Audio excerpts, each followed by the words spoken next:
क्या आप जानते हैं कि रामायण में एक ऐसा योद्धा था जो रावण से भी 10 गुना शक्तिशाली था। एक मायावी राजा जो पाताल लोक पर राज्य करता था और उसकी शक्ति के आगे देवता और असुर भी नतमस्तक हो जाते थे। उसके सिर पर 20 सर्पों का मुकुट था।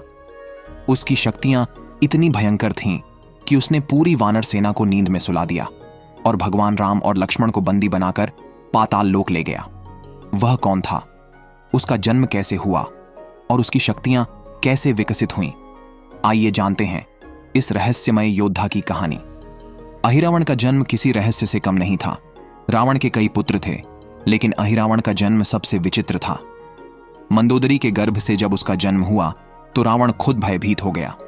बालक के सिर पर 20 सर्प लिपटे हुए थे जो किसी अपशकुन की तरह थे।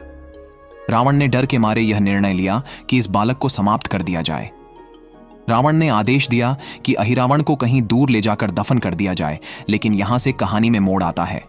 अहिरावण मरने के बजाय मिट्टी खाकर जीवित रहा और लगातार संघर्ष करते हुए समुद्र के किनारे तक पहुंच गया। वहां उसे सिंहिका नामक असुरी महिला मिली जिसने उसे गोद लिया। सिंहिका ने उसे अपनी शक्तियों के बारे में बताया और असुरों की परंपराओं में प्रशिक्षित किया। समय के साथ उसकी शक्तियां और भी बढ़ी। सुरों के गुरु शुक्राचार्य ने उसे पहचान लिया और उसे अहिरावण नाम दिया। अहिरावण ने पाताल लोक में प्रवेश किया और वहां अपनी शक्तियों से राज्य किया। उसने गुरु शुक्राचार्य की मदद से अपनी तपस्या और साधना को नई ऊंचाइयों तक पहुंचाया। देवी महामाया से उसे अमोघ शक्तियां मिलीं, जिससे वह किसी को भी भ्रमित कर सकता था। राम रावण युद्ध के दौरान अहिरावण ने अपनी माया से वानर सेना को नींद में सुला दिया और भगवान राम और लक्ष्मण को बंदी बना लिया। रावण ने उसे युद्ध में मदद के लिए बुलाया और अहिरावण पाताल लोक से लंका पहुंचा। लेकिन हनुमान जी ने इस मायावी योद्धा को चुनौती दी। उन्होंने अपनी शक्ति और बुद्धि से अहिरावण के सभी जादुई हमलों को नष्ट किया और उसे हराया। हनुमान जी ने अहिरावण के सिर को काटकर राम और लक्ष्मण को मुक्त कराया।